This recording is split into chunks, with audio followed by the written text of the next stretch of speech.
নমস্কার, সিম্পল রেসিপিজে সবাই স্বাগত। আজ বানাবো সাবু মাখা। তো আসুন শুরু করা যাক। সাবু মাখা বানানোর জন্য 150 গ্রাম ছোট দানা সাবু নিয়েছি আমি। 2-3 বার জল বদলে বদলে ধুয়ে নেব সাবুটাকে।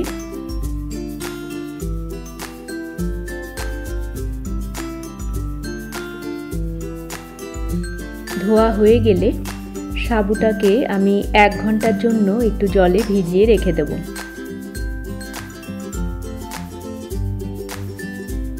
এক ঘন্টা পর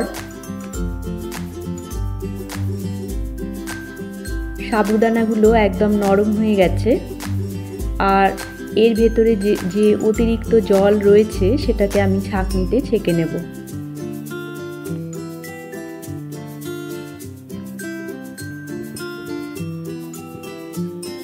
একটা মিক্সিং বোলে কাঁঠালি কলা নিলাম 2টো। কলা দুটোকে আমি ভালো করে চটকে নেব।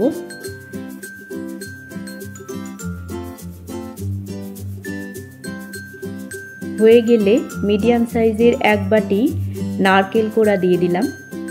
দুটোকে ভালো করে মিশিয়ে নেব।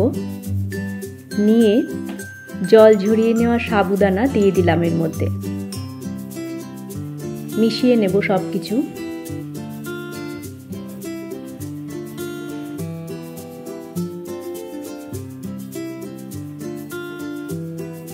দেড়শো গ্রাম মাখা সন্দেশ দিয়ে দিলাম, আর 100 গ্রাম মিষ্টি দই দিলাম।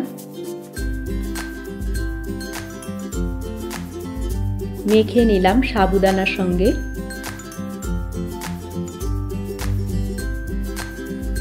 হয়ে গেলে 3 টেবিল স্পুন সবুজ আঙুর ছোট টুকরো করে কাটা দিয়ে দিলাম। কালো আঙুর দিয়ে দিলাম 3 table spoon. 3 table spoon apple দিলাম ছোট টুকরো, সবই 3 টেবিল স্পুন আছে এখানে। আমসত্ত্ব দিলাম ছোট টুকরো করা। বেদানা দিলাম আর একটু কাজু কিশমিশ দিলাম।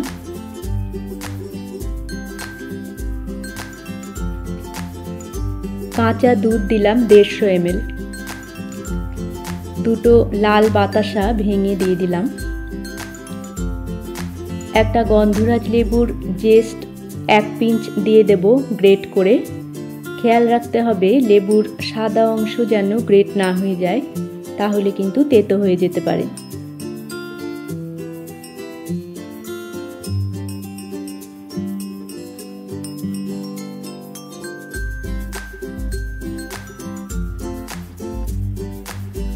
এক টেবিল স্পুন মতো গন্ধরাজ লেবুর রস দিয়ে দিলাম।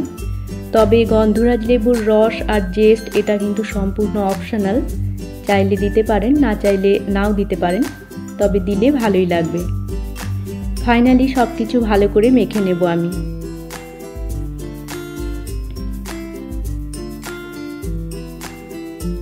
তৈরি হয়ে গেল আমাদের সাবু মাখা। উপর দিয়ে আমি একটু বেদানা, সবুজ আঙুর, কাজু কিশমিশ আর একটু নারকেল কোড়া ছড়িয়ে সুন্দর করে সাজিয়ে দেব।